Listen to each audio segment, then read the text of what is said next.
आणि मला विश्वास आहे की हे बिल निश्चितपणे पास होईल। खरं म्हणजे भारतीय संविधानाच्या प्रिएम्बलमध्ये जो सेक्युलर शब्द वापरला गेलेला आहे त्याचं प्रत्यंतर आपल्याला या बिलामध्ये पाहायला मिळतं।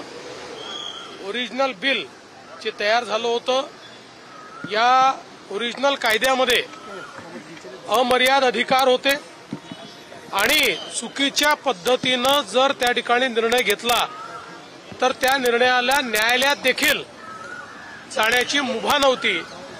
आता या नवीन बिलाने ती मुभा दिलेली आहे, चुका सुधारण्याची संधी दिलेली आहे आणि विशेषतः वक्फ बोर्डामध्ये महिलांना प्रतिनिधित्व मिळालेलं आहे।